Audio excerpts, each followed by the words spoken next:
السلام علیکم ورحمۃ اللہ۔ بہت دکھ کے ساتھ مجھے یہ فوٹیجز آپ کو دکھانے پڑ رہے ہیں۔ یہ ہندوستان میں مسجدوں میں 6 فٹ کے فاصلے پہ کچھ نمازی کھڑے ہو کے کرونا وائرس سے احتیاط کرتے ہوئے، وائرس کے پھیلنے کے احتیاط کرتے ہوئے نماز ادا کر رہے تھے، اور انہیں مسجدوں سے باہر نکال کے ڈنڈے مار مار کے پولیس وینس میں پھینکا گیا۔ یہ تب میں کہتا کہ صحیح ہوا ہے جب یہ لوگ ہولی منا رہے تھے اور اس کے تہوار کو بھی روکا جاتا ہے۔ ہندو بنیے کے پچھواڑے میں بھی اگر یہ ڈنڈے مار کے پولیس کی وین میں ڈالتے تو میں کہتا چلو انصاف کا دوہرا معیار نہیں، مسلمان ہندو سکھ عیسائی کے ساتھ برابری کا سلوک ہو رہا ہے ہندوستان میں۔ لیکن the issue is کہ وہاں پر صرف موقع تلاش کیا جاتا ہے کہ کیسے مسلمانوں کو ذلیل و رسوا کیا جائے۔ آسام میں ہو رہا ہے، بہار میں ہو رہا ہے، اتر پردیش، آندھرا پردیش، سینٹرل پردیش، آپ کے حیدرآباد دکن میں سب کچھ ہو رہا ہے، دہلی، لکھنؤ، ہر جگہ پر اس طرح کی حرکتیں ہو رہی ہیں۔ دوسری طرف یہ دیکھیں کہ ہندو بنیے جب ہولی منا رہے ہیں، اپنی ماں بہنوں بیٹیوں کو نچوا رہے ہیں غیر مردوں کے سامنے ہندوستان میں، تو کرونا وائرس کے ہی دنوں میں یہ سارا کچھ ہو رہا ہے جب وائرس کا آغاز ہوا تھا۔ No one is there to stop them. کوئی گورنمنٹ مشینری کو استعمال نہیں کیا گیا، کوئی پولیس، کوئی آرمی، کسی کو جا کے بھیجا نہیں گیا کہ جا کے ان بنیوں کو روکو۔ جب انصاف کا دورہ معیار ہندوستان میں ہے، جب انصاف کا دورہ معیار کشمیر میں ہے، ہندو پنڈتوں کو جگہ دی جا رہی ہے، کشمیری لینڈز کو بیچا جا رہا ہے اور ان پہ قبضہ کیا جا رہا ہے، وہاں پر ہندو بنیے کو، وہاں پر ان برہمن لوگوں کو وہاں پر رکھا جا رہا ہے، اور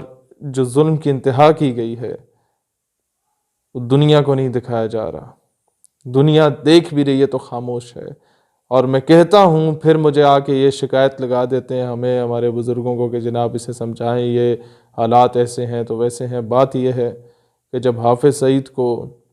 تم لوگ دہشت گرد کہہ دیتے ہو کیونکہ he is fighting for the freedom of Kashmir, he is fighting for the innocent and depressed and oppressed Muslims of occupied Kashmir,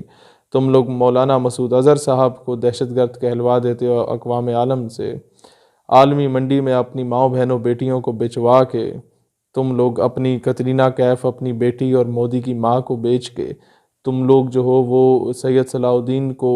دہشت گرد کہلوا دیتے ہو۔ سوال یہ پیدا ہوتا ہے کہ جب چی گویرا فریڈم فائٹر ہے، جب بھگت سنگھ فریڈم فائٹر ہے، جب کمانڈر بوسے فریڈم فائٹر ہے، انہوں نے اپنے حقوق کی جنگ لڑی، تو پھر حافظ سعید، برہان وانی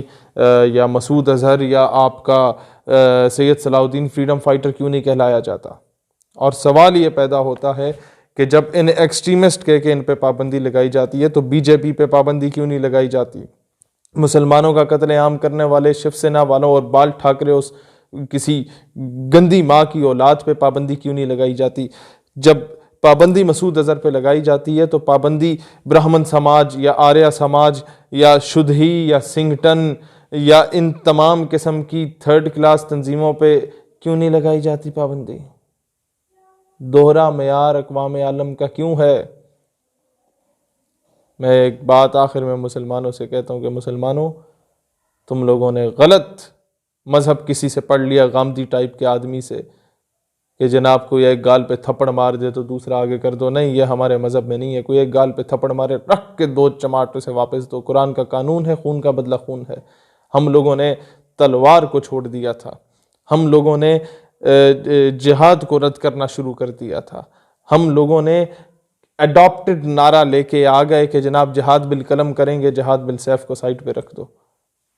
اسی وجہ سے جب ہم لوگ برابری کی سطح پہ نہیں جیتے، جب ہم لوگ امن کے قیام کے لیے ہم لوگ دشمن کا کلا کما نہیں کرتے، اس کو نہیں روکتے، اس کی آنکھیں نہیں نوچی جاتی ہیں اس کی غلط حرکتوں کی وجہ سے، تو پھر وہ ایک گال پہ مارتا ہے، پھر دوسری پہ مارتا ہے، پھر بیٹی بھی اٹھا کے لے جاتا ہے عافیہ صدیقی کی صورت میں، تمہارے بچوں کو کرنل جوزف کی صورت میں سڑکوں پہ آ کے گاڑی کے نیچے گھسیٹ کے چلا جاتا ہے، تم کچھ نہیں کہہ سکتے۔ ریمنڈ ڈیوس کی صورت میں تمہارے بچوں کو شہید کر کے چلا جاتا ہے، تم اسے نہیں روک سکتے، کیونکہ تم بے غیرت ہو چکے ہو۔ جب تک مسلمان پاکستان کا، ہندوستان کا، علی گڑھ کا، کشمیر کا، آسام کا، بہار کا، حیدرآباد دکن کا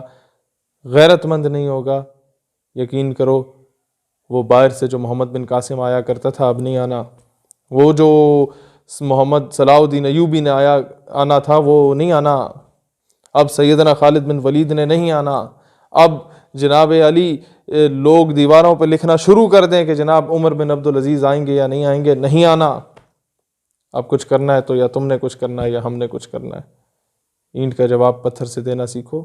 اقوام عالم کو جگاؤ، نہیں جاگتے اپنے طریقے سے جگاؤ، اپنے مظلوم مسلمان بھائیوں کی آواز بنو،